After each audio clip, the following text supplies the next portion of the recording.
With the Greenskins having a 50% win rate, will GW look to drop the thunder hammer on us, as Orks have accomplished a GT winning perfect score victory with the Green Tide, as well as several well-placing events of 4-1 with dispositions like Purge the Foe. And so today we're going to take a look at two different Ork lists that actually have notes from the actual players themselves. We're going to look at the stats and the facts as where the Orks are doing overall in the meta, and kind of just look into what Orks are really doing, because getting a lot of attention, a lot of opinions are being formed by the Great Wall, and we'll see what's actually going on with the Orks and if GW will actually look at us negatively, little bit of rumors about our codex, and so much more. So let's go right into the stats and the facts, as I'm pretty excited. I know it's not WAAAGH Wednesday because I'm a day behind, but hey, it's WAAAGH Wednesday correctly. Now, oops, this looks a little funny. I know, because I had it highlighted because it was weird to see. So here you go. Here, this is from Warp Friends. So there's like a Word document that was put forward. This is as accurate as we could get right now. So let's just take a look at it. So the number on the left right here in this column is the number of players. So 31 Ork players overall as of the last weekend.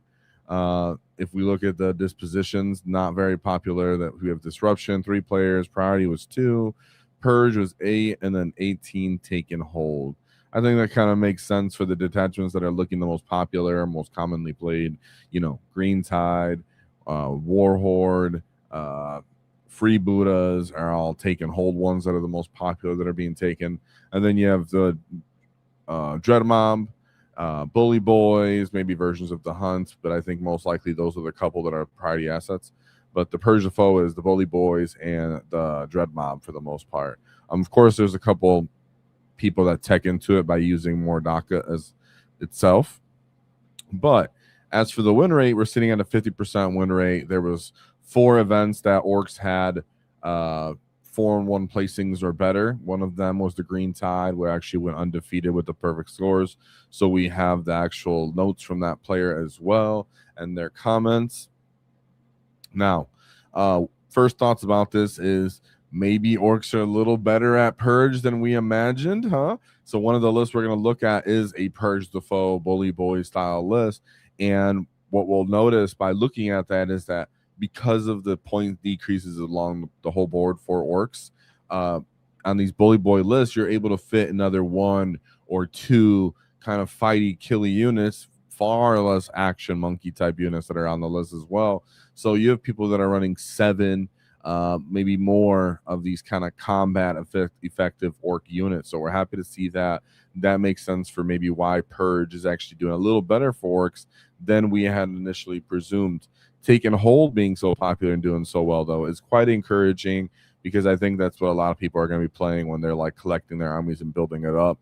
We did get to see a little bit of the new codex is going to, you know, on the horizon. Now we have some rumors. Is that going to happen beginning of next month? Is even, you know, maybe a little further than that? But since we they already announced it, we already seen the book, there's a lot of reasons to assume that they're actually just going to be coming out with one. So a lot of there to left up in the air, but that doesn't mean you shouldn't put the Orks down necessarily. And if you're just getting them, you got time to hobby and paint them up while we move into this very exciting time. But as the Orks right now performing in the meta, this pulls up the fact of, are we going to suddenly take a big nerf?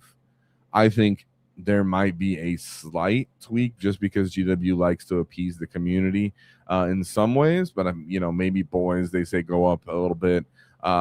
Not that I'm assuming things will, because we're also already at the point that we're going to get this new codex, and GW, knowing that, doesn't seem to like to put a lot of investment in adjusting factions that are already about to get big sweeping changes. So I think if we do not get touched in that chain, you know, in the patch, if it comes out before the end of the month, then I think that's even more reason to assume that the codex might be even sooner. Now, is that fact? No. Is it just me starting stuff? Sure, whatever.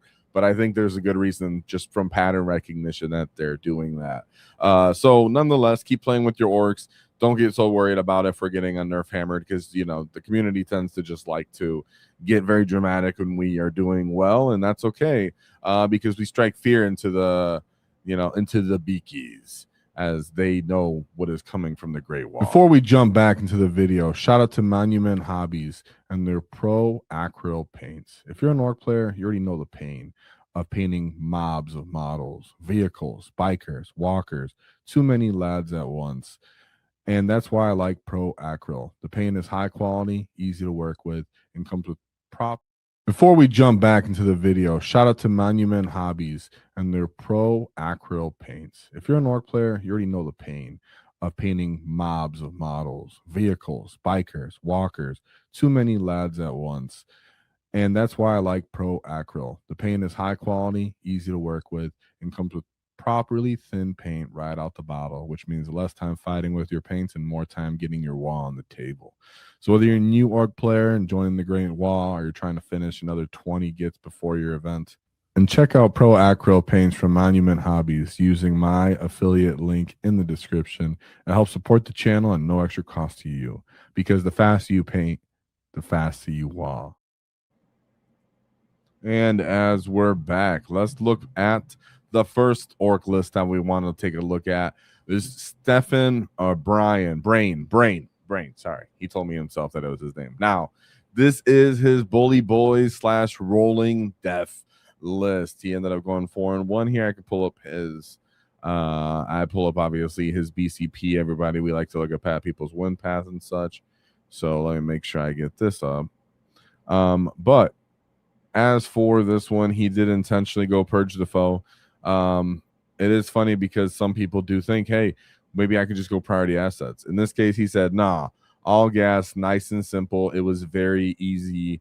The score primary is really what was going on here. Now, I'm not trying to say that it's just an automatic slam dunk type of game just because you play purge.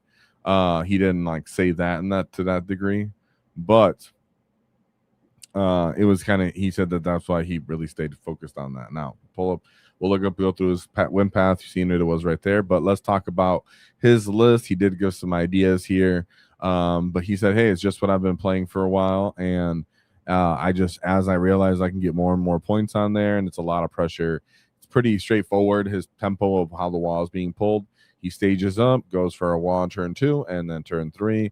Not very that complex, but he does like rolling death, being able to push up with the transports, get them up in charges. He likes to really get them involved in fights, to kind of force the enemy to interact with them as well. And he said the shooting, isn't something that take too serious, but it did do a little bit for him. That being said, let's take a look at his fighty combos. So we have War Boss and Mega Armor with the Teleporter. Of course, he said he liked to set this up for the rapid ingress, possibly heroic interventions that are being set up here. And he said that Mega Knobs as a whole, they're really good into a lot of elite units still currently in the game. They're good against Vitrix Guard even.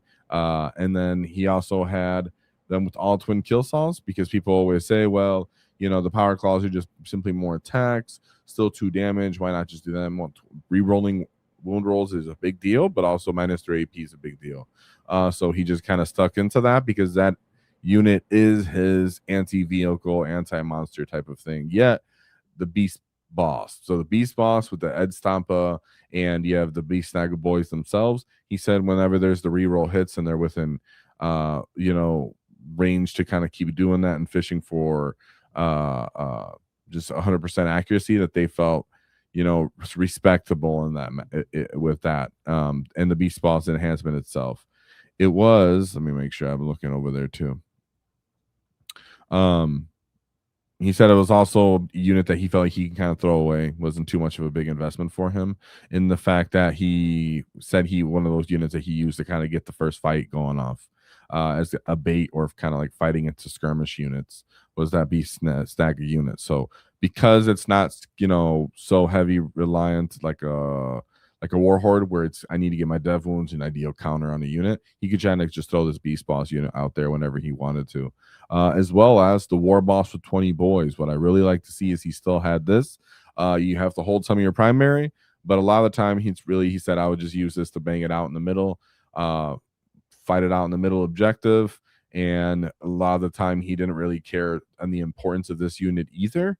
All his walls and timing on that was the most important, was for his war bosses and mega armor and his war bosses with the knobs going out there. So he's like, honestly, I didn't really care what he made contact with his Boyz units with, as long as they were out there fighting on the objective. And they were really just meant to bait other big units to commit to them so that they can get countercharged by mega knobs and war boss type units. So his Boyz weren't here because there's no other stacking combos. There's no gases or lethal bombs or sustain combo, whatever, fishing. Nope, he just uses this for just fighting on objectives. He knows other people really care about that based off their priority missions.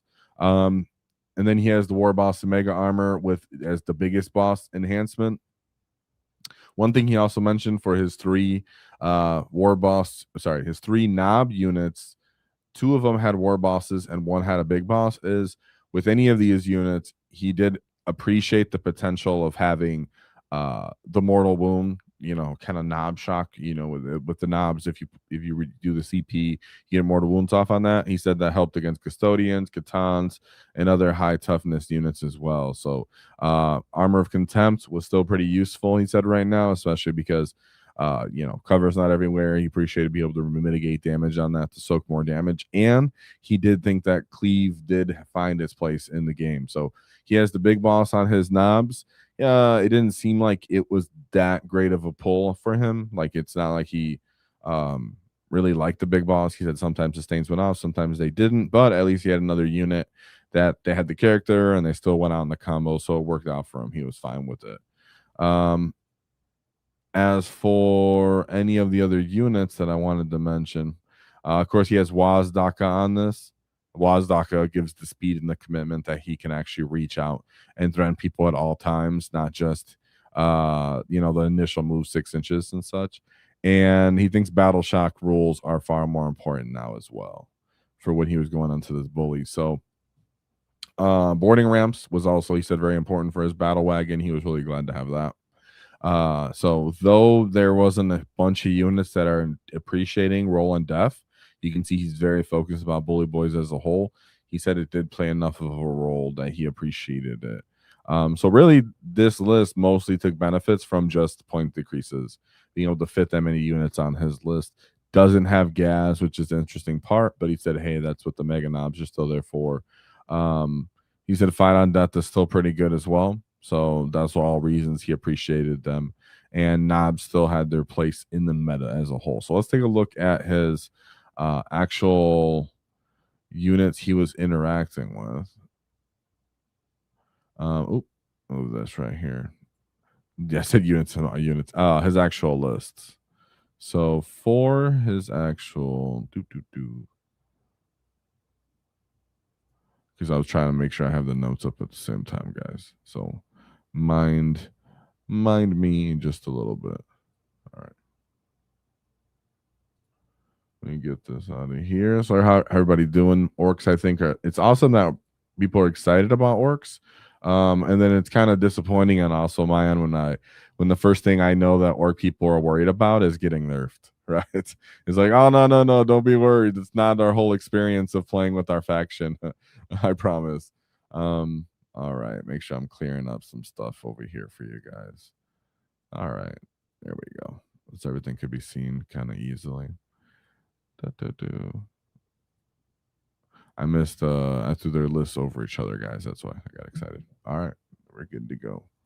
So pull up our gets list. So let's go with his first matchup. Like I said, he'd get to give me notes so I know how these games kind of went out, what he was thinking, and then some overall ending thoughts him and I gave back and forth when I was talking to him. So I just pulled up his list again. Obviously, you know his list. Going into his first matchup, he went into the Space Wolves. They had the taken hold force disposition. So pretty straightforward what this game is going to be like. So, and he did say that on the notes. This one was pretty straightforward on that one. Let's see. So we'll look at his opponent's list real quick and then just his notes. So we have Logan Grimnar with some Wolfguard Battle Wolfguard Battle Leader. I have a bad thing of saying that all the time. We have Logan Grimnar with Wolfguard Terminators. Another Wolfguard Battle Leader with some 3 Head Takers. Arjack Rockfist with 5 Wolfguard Terminators. And then a Bjorn Fell-Handed. 10 Blood Claws. A 10-man unit of Grey Hunters, Gladiator Lancer, 5 Reavers, Repulsor Executioner, 3 Head Takers, 5 Scouts, and a 5-man unit of Wolfen with shields.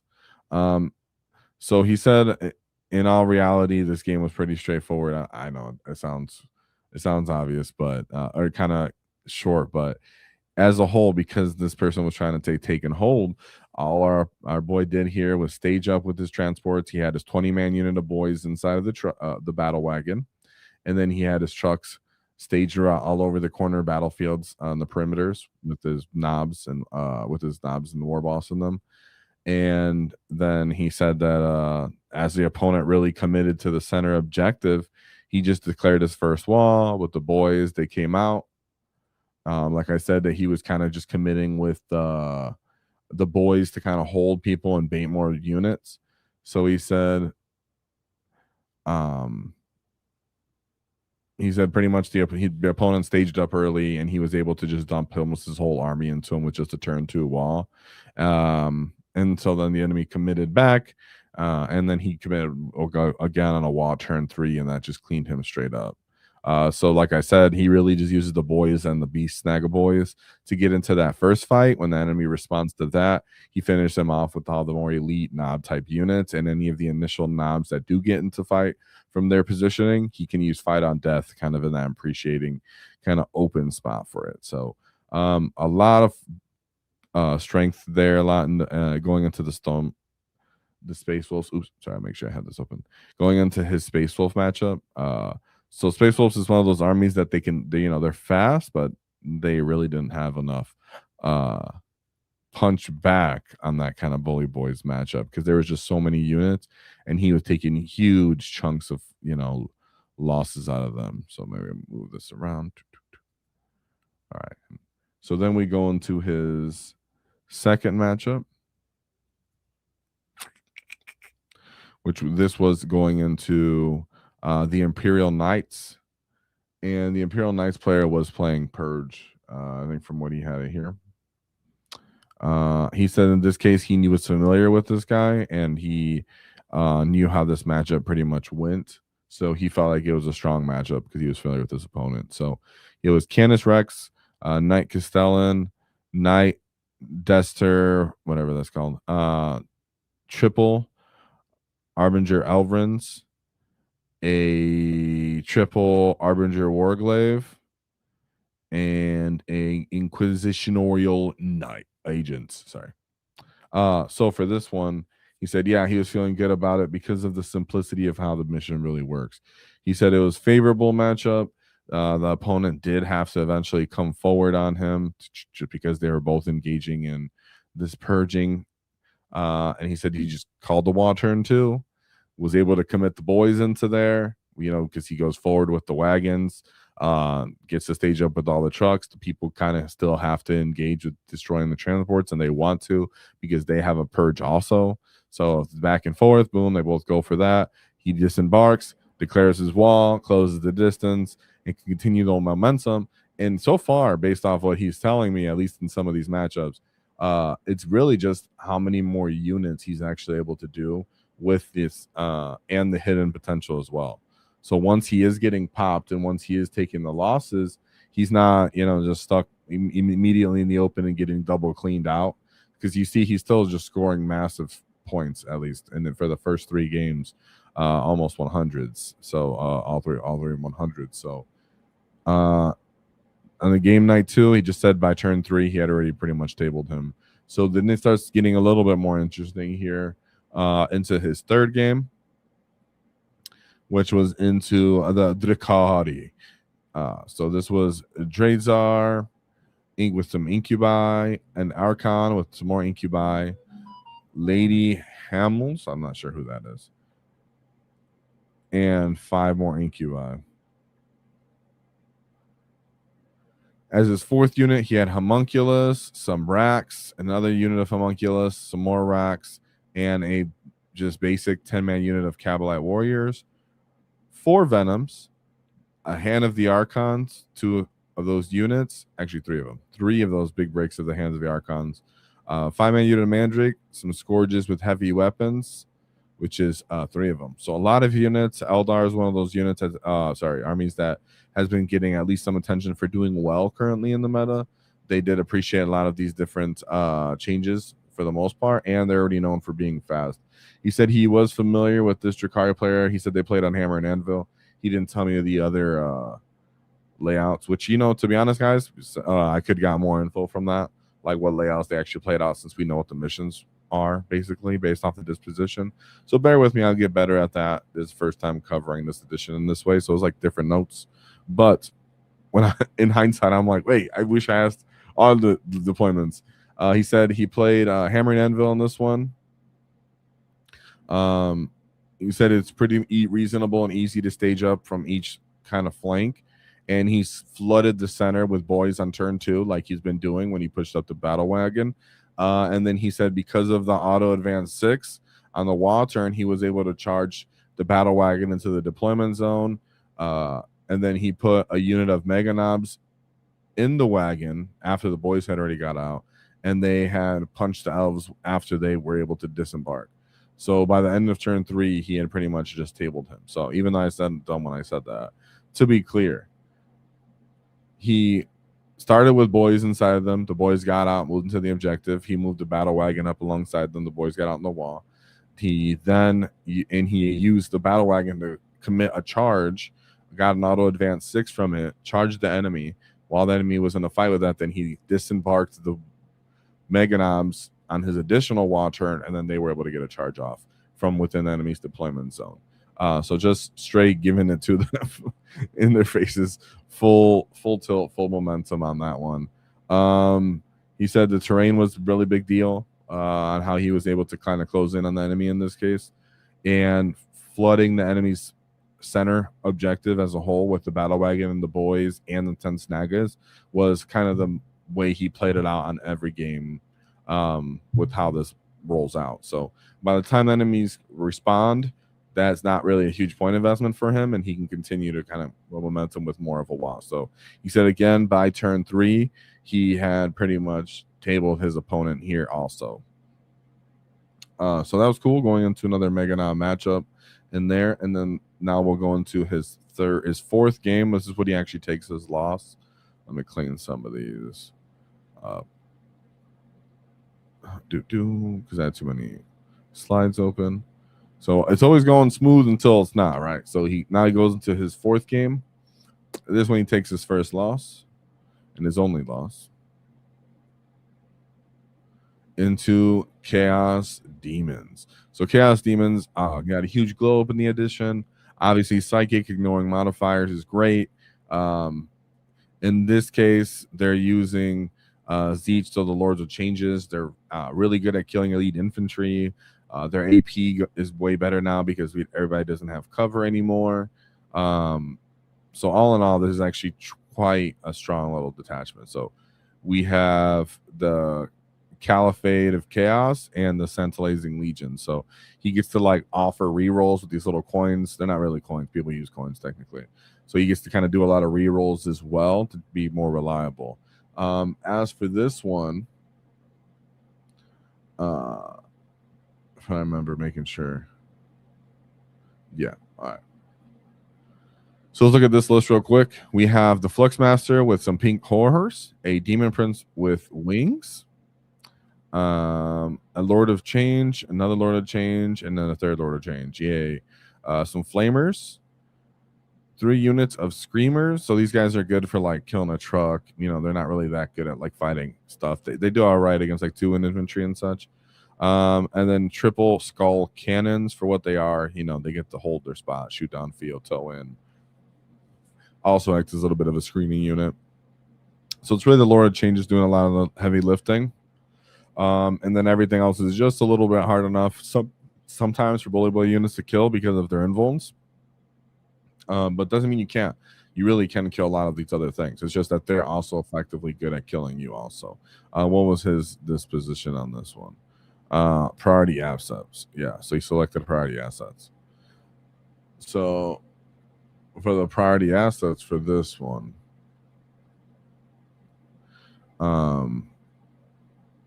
he would have been doing control the objective, do the link up with this, the vital links. So when you're on the objectives, they can actually upload onto that. He can use his demons with that while he kind of just shoots you away with his main units. Let's see. As for the notes as well, what he was saying, though, as for what went wrong on this mission, is he said, as he typically does, he moves up, staged up his wagon. But in this case, he went up a little further than he normally would, and allowed the opponent to pop it early and kill the boys that were inside of it. So he said that was a huge, big problem because that was turn one. So the chickens obliterated the wagon, and then they also could destroy the 20 boys that were inside of them. He said, but even with the scoring differential, he said he was able to pull it back and get those 71 points.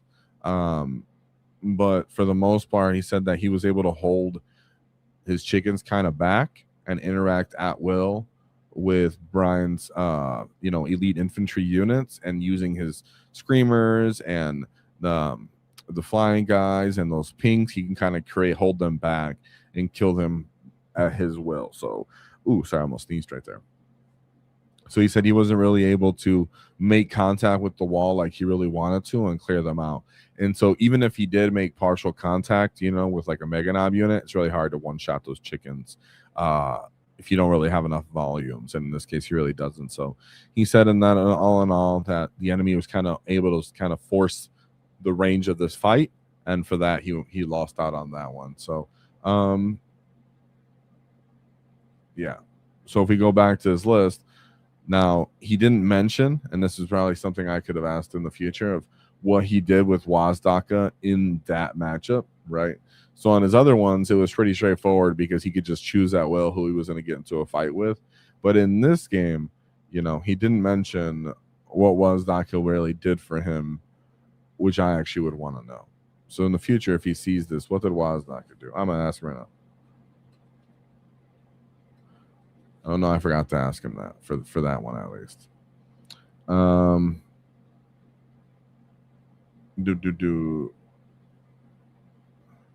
Sorry. Now we're going into his 5th game. So I was making sure he didn't write anything about WAAAGH because that made me think too. In this matchup, how would WAAAGH have really helped? Right? Killing the unit that's trying to do secondaries. The invulns make it so his power claw doesn't really have an ideal target. I mean, you can always threaten, but he can threaten to get back there, but he can't threaten to actually kill the chicken, right? So when I say the chicken, we're talking about the Lord of Change, by the way. So it is interesting what WAAAGH actually pulled off by being a part of that matchup, how he felt with them. That would be my one feedback note. So maybe in the comments, we'll see after. But that being said, sorry, guys, I should have thought about that earlier, but as we're here live, I'm wondering too. What's up, chat? I can't find a scrawny to fight anywhere on both sides. Whoa! And it makes me want to play the Bullet Boys. That's what I'm talking about, Motion Boy.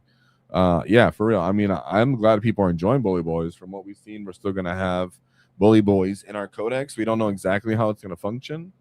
We can assume similarly, though. So that's pretty sick. And we go into his last matchup. Says for his last matchup, he actually really enjoyed this one a lot.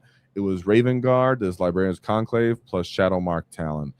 Quite funny, interesting matchup, truly, because Librarian's Conclave itself, you attach a Librarian on there, they can get additional movement, they get additional range, they can get additional strength buffs when they're combat, they get invulns, and then if they're Shadow Marked, then they also get all the Shadow Talon abilities on their speeders. So that's quite fast matchup. So let's look at this, and then we'll talk about it. So we have a Librarian with a big brick of stern guard with the fusillade. So these guys on a 5-up will get dev wounds, from what I understand, into their vehicle targets. So quite decent at killing the battle wagon if they can actually like line up shots on it, because they only have 24 inches, but then they can add inches. But yet typically they're like on foot, so they're big bricks. So it's a little bit finicky. We have a Librarian Terminator armor with a big 10-man unit of Terminator, so they can like advance and charge. They can fall back and charge. So they're all right there, and then they have their sustain from their Librarian. We have Kaiven Shrike with a Vanguard jump pack unit, 10-man unit there, so come up and downy type thing. Athen Shaw, and then as an individual character, and then a lieutenant with combi, a 5-man intercessor. We have a drop pod, another 5-man assault intercessor duo right here, 2 5-man units of those, and then double ballistas dreadnought with 1 devastator squad and a scout squad. So fast, jetpacks everywhere, big brick of Terminators running right down the pipe at you, and then some last cannons downrange to keep you honest with your battle wagon. So for this matchup, as for what he said with this one, he said it was actually really fun, different, seeing something that wasn't just Gladius. He said in this game, he said he didn't fully push the battle wagon early. He had learned from last game, putting his battle wagon out super early into all those last cannons was a risk, but it paid off, because then he ended up using that battle wagon later and charge in his enemy's deployment zone. So those stern guard, as I mentioned, are very, very good at killing, stuff like big vehicles and such. But because he was able to make contact to the deployment zone and charge and tag them up, he wasn't as a threat. Now, remember, he keeps mentioning that because even though it was that one unit that's benefiting his battle wagon from his Rollin Deff, the fact that he always has that option to not only use it to escort his 20-man unit of Boyz, which is kind of like his initial wave commitment unit. A big 20-man unit of Boyz isn't a huge cost investment, but it's a ton of OC. The enemy has to immediately dislodge it because they're playing a primary mission that revolves around holding the middle objective typically. So there's a lot of urgency behind them dislodging those Boyz, but then you also follow up by getting the wagon to follow up into that fight. Though to you, it's like, well, it's fine to me because it's not going to fight anything, like kill too much stuff, other than when it gets into initial like screen fights. But it's going to take good commitment from the enemy to kill, and I get to commit with my other elite things after that are used to dislodge it. So in this case, again, he was able to commit the wagon, which caused the enemy to go more into that. He said he managed to some long bomb charges. He can kill a ballista dreadnought with some mega knobs, and then consolidate onto the enemy because of those nice consolidations from the bully boys. He said the mission was very, very close, and he really only pulled it out by 1 point in this matchup. So, like I said, he said, nonetheless, getting big charges off after the enemy made commitments. But the reason is also because, as someone who's played against Librarius a lot, is those Terminators, if you don't get a good way to one-shot make contact with them, they get to continuously make contact with you on their terms from the fallback and charges or advance and charges. They get additional movement buffs also, so they can get moved like +2 to their movement, so they can advance and charge +2 to their movement as well. So great job pulling that fight off. Ton of movement shenanigans that were happening in this fight, he said, and but it paid off just enough with momentum, with the amount of Ork units that he had to kill the power armored units that there was, to slow their momentum, and still he didn't feel like he was running out of action monkeys or anything like that too. He said cleave came in handy in that case, and Rollin Deff strats came in useful, especially into the Drakari in that case. So let's see, anything else? I think that was it for that one. So he finished that one off with an 82-point W, ending off at 4-1 with his bully boys / Rolling Death detachment.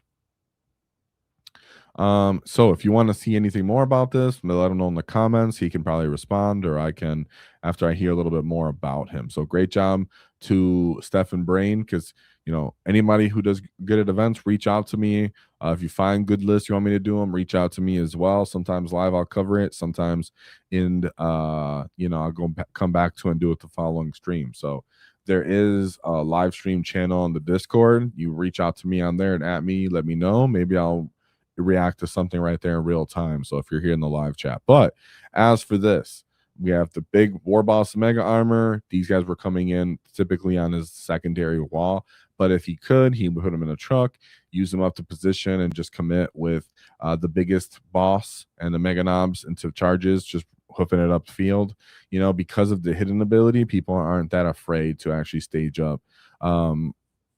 Because they can actually avoid getting shot. And if the enemy does get within range, then they could just full commit anyways. So a lot of aggression on this Bully Boy staging kind of army, but it was typically starting off with his battle wagons, a truck with either beast bosses and 10 snaggers in it, and then he would come in just kind of hoofing it around the field with 5-man knobs.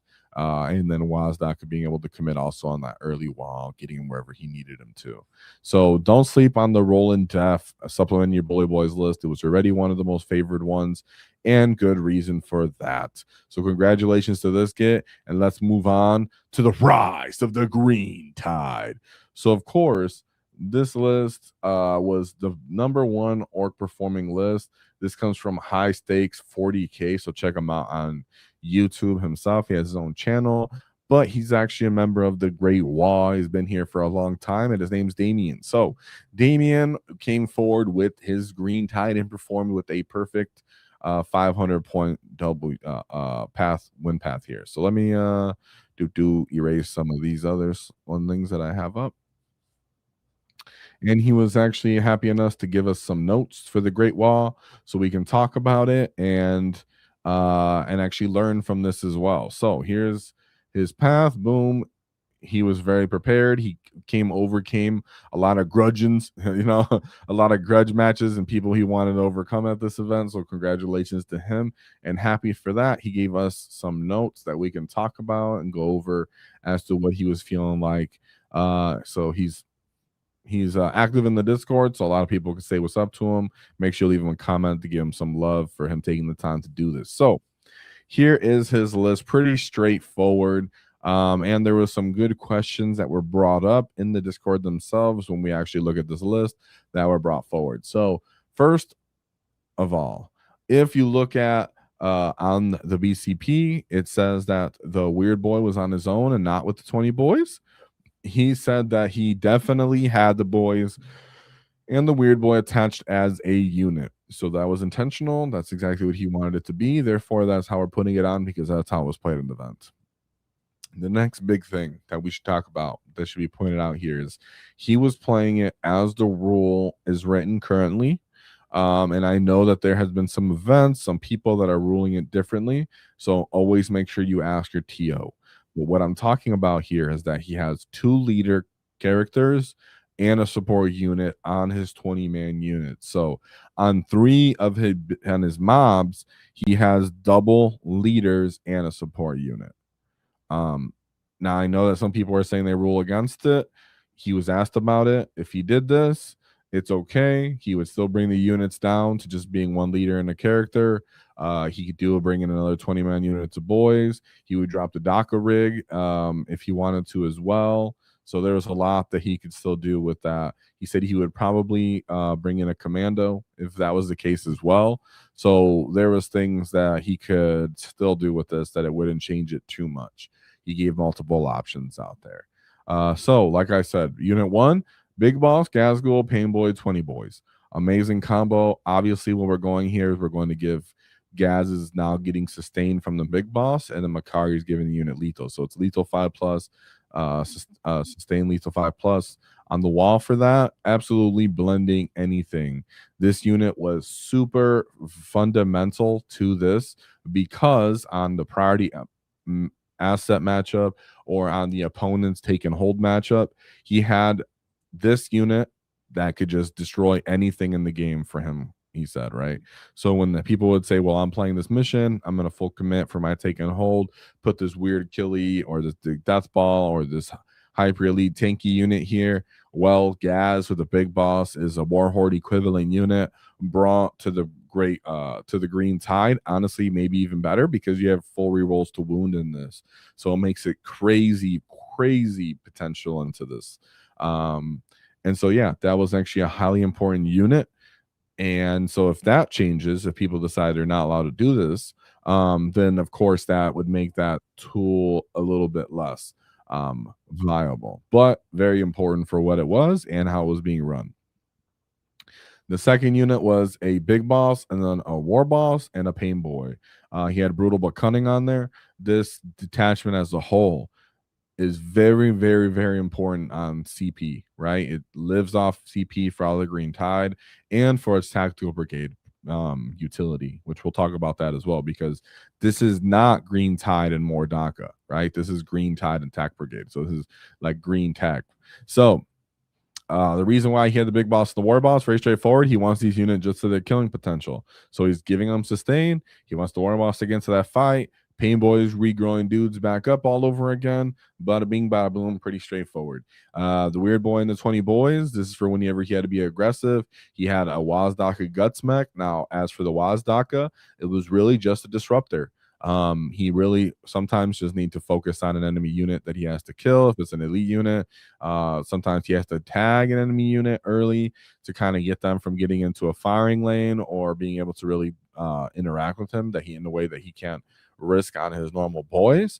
So WAAAGH was really just a hunter fundamentally working on his own and typically an early game commitment tool. And that's how he always liked them. As for the Big Mac Docker Rig and the 2 Gretchen, he liked the Gretchen because one was always trying to get on another objective to try to score more CP farming, and they were small enough that they could just tow in on there. They appreciate being hidden, and also he needs to screen his backfield. He did say that Big Mac Docker Rig was fine, like he liked it. It did its job for the most part, but it wasn't vital, and he's fine not having it on the list and maybe replacing them with a commando unit.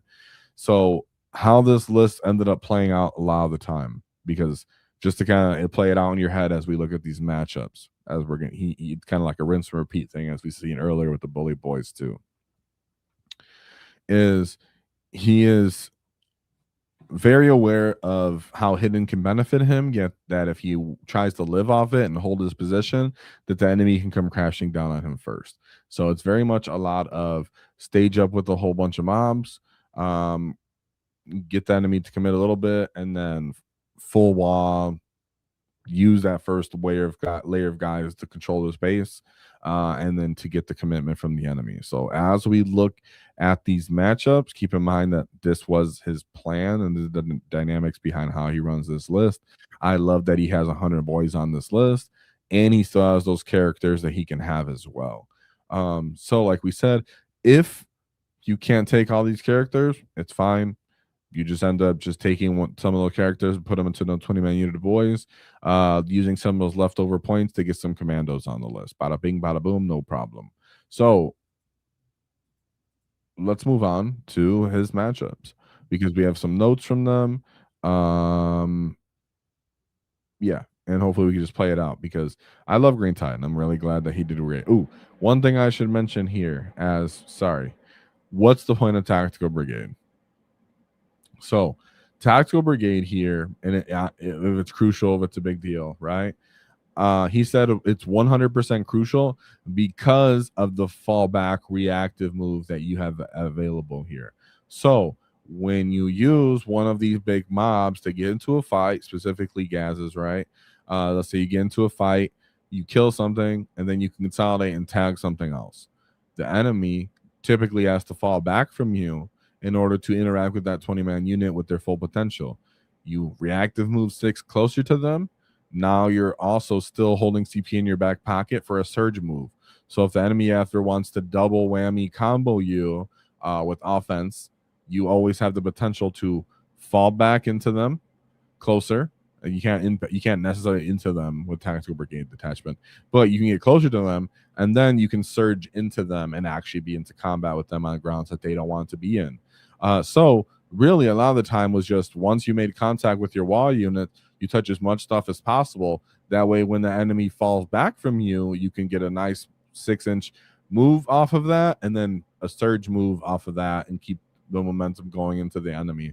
So for this to work the way that he wants it to, you always want to be tactical brigade. Yeah, forget all the shooting, all that fancy shenanigans, wasting any points on DACA units. You simply bring one DACA rig, I guess in this case, a WAAAGH DACA, and then you just bring a bunch of boys, and you just keep the momentum up with movement shenanigans, which is very, very awesome to see, and I actually loved it, right? So that being said, now let's go back to the path to victory. So first game, all these are 100, so it's obviously going to sound really awesome when he goes into it. This was Knights. They had Purge, I believe. Boom, right there. All right. So Knights Castellan, Knights Crusader, Knights Errant, double Helvrin, triple Warglaive, and then a Watch Captain Artemis. All right. So as for his notes, as he was saying here, he said, to be honest, this person was a new player and that he was able to pretty much overrun them at will. I have played into Knights with Tide or just a lot of boys as a whole. They do struggle with being able to clear unit with full without fully committing like too many points that the boy's worth, and then in response you're able to get a wall off them. So if they're a new player and they go for one of your mobs, sure, they might kill it all, but then they're super susceptible to being run down with everything else. Gaz being able to blow them up, and then you kind of just hold them in position and keep beating them on OC. So really about Knights, it's you kind of encroach on their space until they attack you, and then you're like, well, I can reroll wounds. I have my characters in these units, quite punchy. It's kind of a favor matchup in most cases. You know, but high-level Knight players have their ways to deal with hordes. So then we go into his second matchup. A little bit more interesting here. It was into Adeptus Custodes with Purge as well. So there's a Shield Captain with Dawn Eagle Jetpike. 1, 2, 3, 4 units of Guardians. 2 of them were Big Bricks, and then the other ones were the 4-mans or whatever. We have 1 Telemon Dreadnought, triple Land Raiders. 1, 2, 3 for the Venerable Land Raiders, and then double Witch Seekers. So this is a commonly popular competitive list of custodes, right? Fully elite, load up the Land Raiders, Guardian battle lines up the field. Guardians can shoot a bunch of volume with small arms, reroll the wounds on that. Hyper effective in combat. Pretty cool in that way. So in this one, he said that he was very aggressive, as in Damian was very aggressive, because he understood that this game needed to be just a straight, quick, full throttle bash matchup where he needed to just make contact with the opponent, kill as much stuff as they could, and dwindle their killing potential. So that being said, he did put himself in a position where he was aggressive, and the enemy had the chance to attack him first. But it was kind of like bait because it was an intelligent risk, right? He said that there was an 8-inch charge on another and a 5-inch charge on the other side. So he knows that the opponent either A, is going to make one of those charges, or he's going to make both of them. And if he makes both of those charges, he can do an interrupt, so he can still get his chunk of flesh off on that side of the field anyways. Or he's just going to make one charge on that side of the field, whichever one he gets it off, and it still allows him to complete his plan of fully tiding over the custode player. So nonetheless, he's like, I'm still going to stay right on the line. That way I can project my aggression outward forward to the opponent, and not just take too much time to get closer to him, allowing him to score. Because the idea is crash into him, start destroying him, dwindle his ability to even purge you anymore, keep scoring your points as much as possible. Therefore, it's like make as much contact as you can quickly. So he said in this case, the enemy felt both his charges. Therefore, he was able to just straight up charge and table him. So Damian was able to table him. He said the list just simply didn't have enough damage to deal with him. A lot of the points were like in the Land Raiders, which had, you know, those God Laz hammers that are just like, all right. And once you just kill like 2 of the Guardian units, he just doesn't have the volume anymore. So very competitive list in theory, but not in this matchup. So then we go into his third game, which was into Salamanders. Now, he said this was a very, very risky and dangerous game. So this is Salamanders, the Forged Fathers, and this was Disruption as his forced disposition. 3 of them here. So he said this was a game that he was on the edge for because he knew that this was his horror matchup. Ton of damage, ton of flamer dudes, and they can just straight up delete boys at will. So this was when he used the control space strategy with his boys, which is also why when he said he would drop a more Docker rig, or if he couldn't use 3 characters in a unit, he would consider commandos for this distant management control that he's going to demonstrate here. So Unit 1, he has Vulcan Heastan with the Company of Heroes. Unit 2, we have Adrax Adatone, a lieutenant, and then a Blade Guard veteran unit. We have a captain, 1 big brick of Infernus, 5-man unit of Intercessors. We have a drop pod with another 2 5-man units of Infernus, Land Raider Redeemer, double land speeders. I think these are the newer ones. Oh, triple land speeders, and then double storm speeder hammer strikes. So enough movement on this list and flamer potential where the initiative and Overwatch and double max deletion is going to be an issue because of the stratagems they have. They can just turn it to devs and then they can re-roll it. Vulcan can give buffs on it as well, so your units take more damage. So you can just straight up delete 20-man units of boys. So what happened here is that because he understood that the opponent had the drop pod and 10 flamers in there, he knew that he just couldn't wait, as in Damian couldn't wait. So he took his weird boy and 20 boys and he just did the jump across into the middle of the battlefield. Then he used one of his Gretchens and made a wall of bodies. So of course he still had the 9-inch coherency, but he made a wall of bodies with 50 boys roughly, where he used a 20-man unit of boys, a unit of Gretchen, then another 20-man unit of boys. And then he used the middle terrain piece and put all 3 of his big killy combo bricks within it, behind it. He pre-measured, so it was 12 inches exactly from all his units, so you can't flamer them. So he took up all the middle space, said that if you come within range of standing within range of these guys or anything like that, you still cannot shoot my staged up killing units. He said also from what he did is he sacrificed his WAAAGH by yeeting him forward, and he was able to kill 9 Marines between shooting and combat, and then tag a Land Raider. He also made a charge with his Weird Boy unit that tagged an Impulsor, and a Speeder, and a Land Raider. So when the enemy came out with the Salamander, on his turn, he killed 40 boys, but he couldn't kill any. He couldn't move out of his deployment zone fast enough. So mind you, he made it to jump right away. Made a charge off of that. WAAAGH went forward, made a charge off that. The other dudes just stood in his place. Those dudes all got deleted, and then when they all got deleted, it left enough time and space so that the remaining 60 boys with all their characters and a big wall were able to run out and crash into him. He said that the enemy Salamander didn't even get a chance to touch his natural expansion. So yeah, I mean, last time I played Salamanders, this is how I had to beat them too, because of how much damage they do. You do need to like hold them in spots. So that was fantastic, but nothing like this. Amazing score, crazy, overwhelming, and got, you know, really nerve-wracking, right? When you're like, oh, I gotta risk all this just to be in potential to crash into them. And then when you're rolling the dice, you're like, dang, I hope you die when I actually hit you with this. So yeah, great job, Damian. And then he moves into his 4th matchup. So you guys all still with me? What's up, y'all? So then we're going to this 4th matchup, which is into the Tau Empire.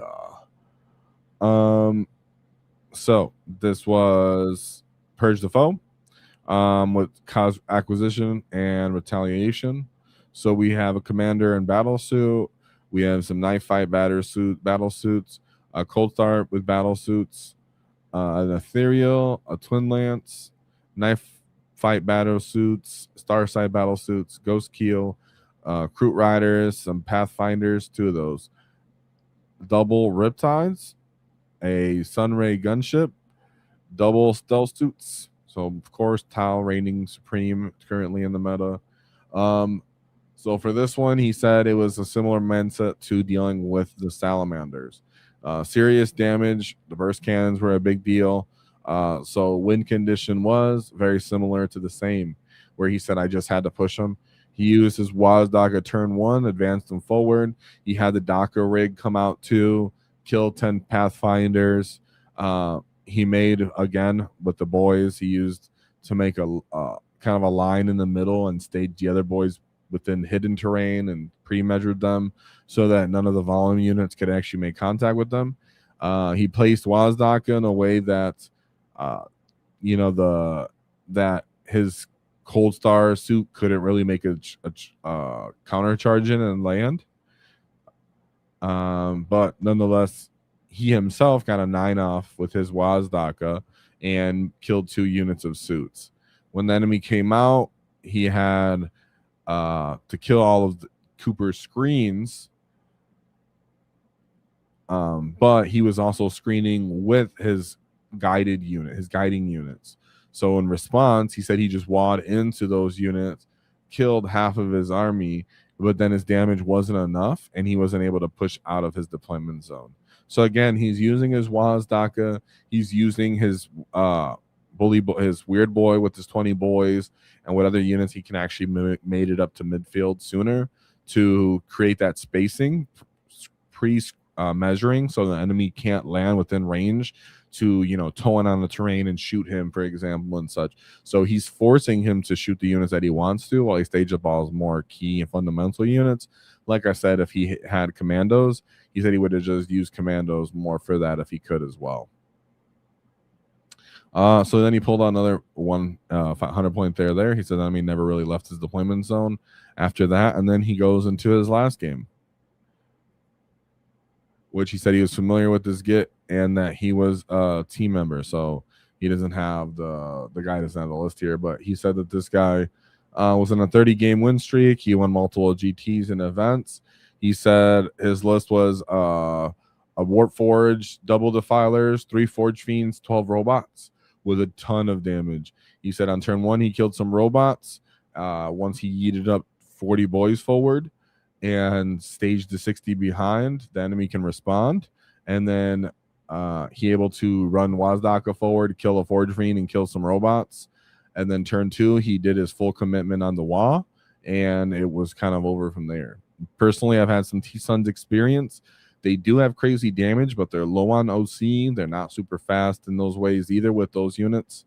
You know, they're kind of taking their staging positions to deal tons of damage to you. But once you do make that wall contact, overwhelm them with boys, they're simply not really scoring. And it's really messing up their primary game. And once they start losing some of these elite units, they don't have the damage either. So great job there. Nothing left to be said. Straight 100s across the field with all his boys. Like I said, if he was to switch this up, he can simply swap out some characters, maybe the Docker rig, throw in some commando units, but still keep the 100 boys.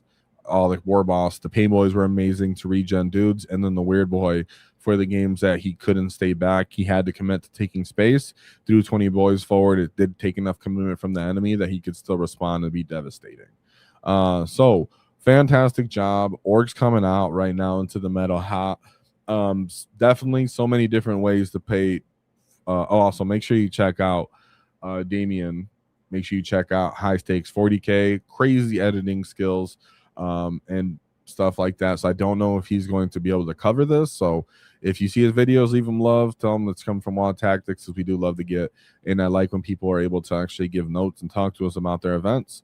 It gives some more context to everybody. So as I said, Orks are doing great. They have a lot of dispositions they can play: Purge, Take and Hold, Priority Assets, and they haven't even messed with some of the other ones. Now, as for a codex, we might actually get some pre-orders for the codex at the end of the month. It might be at the end of next month. We only know rumors right now. So I'm gonna go over super chats and member stuff. So if you guys have anything to say, of course, bring it up to me as well. We have the war from the long runs from the 5-month membership. Nice to see you guys. So there's so much up in the air for Orks right now, guys. Right? It's one, you know, only people here, of course, the big mean greenskins. So what I will say is, we knew around here that boys were going to be sick. We knew mobs were going to be sick. We were saying it a bunch. When points came out, they were even cheaper. It just threw everything for a loop. So we have our boy K Flynn with 13 memberships. Whoa, 13-month membership. Chat, what's up? You get nice to see you. 10 WAAAGH Tactic memberships. Yeah, you get. Whoa, we're making it, you guys. Almost to 9K. Make sure you leave a like and share for the great WAAAGH to grow, so that the green tide can overwhelm the whole 40K community. Because right now, you know, we're playing stuff. We're still figuring things out because, you know, we're gonna get codex. People want to know if we're gonna get Nerf. I think just play the game. I think we're just gonna play the game and have a good time. So if you got a membership, leave some gases, some W's in the chat for Flynn, because it really goes a long way and it keeps us going.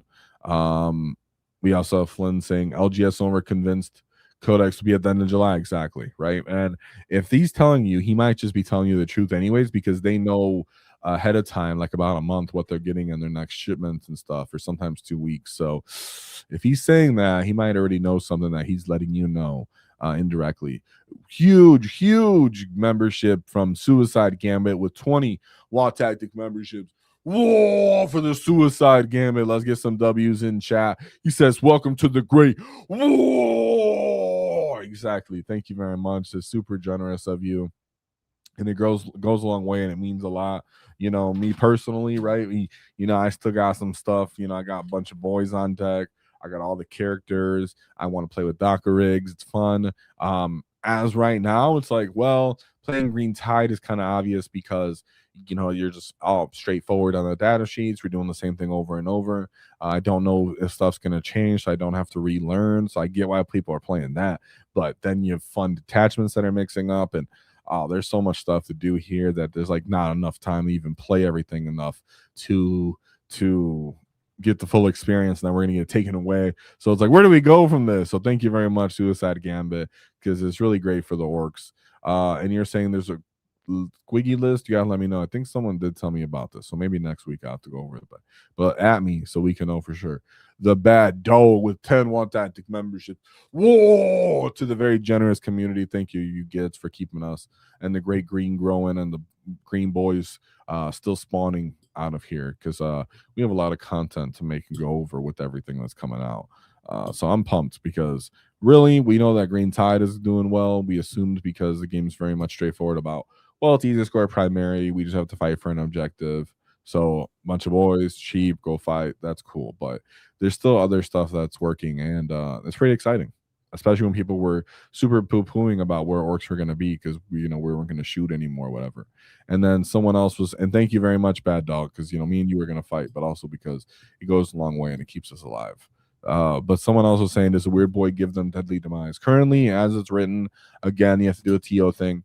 But yes, in theory, each boy that dies, you have to roll for a 6, and then they all blow up, as it's written. Do I know if they're going to roll like that? I don't know. Same thing with the boys and the leaders thing is, well, if there's a war boss, you can take another leader, well, take it away. People are preemptively nerfing us without really knowing if that's the way to do it. So same with this weird boy ability. If they bring it up, then okay, and thanks, we love you too, bro. Whoa, thank you, I appreciate that. And of course, you're saying for the freebooters, bro, come on, we've been saying around here that the freebooter was the real deal, and now everybody's just coming along to it. You can watch the videos from like 2 weeks ago, dude. If you're watching videos from 2 weeks ago, you'd already be ahead on where you're at today, because people are just figuring it out now. Like me saying that squigs and heroics are gonna be a big deal, gas doing heroics gonna be a big deal, all that stuff, man. That's the best part about the Great Wall here, right? Us all together.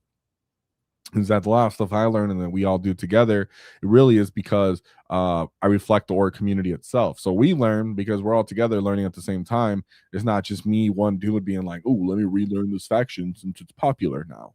No, we're all learning at the same time. So it's going to mean that when the book drops and whatever changes we get, well, we're always going to be in a great spot and kind of catch on quickly as an Ork community. So with that being said, there's only one thing to keep in mind is don't cross our wall, because we'll knock your teeth out.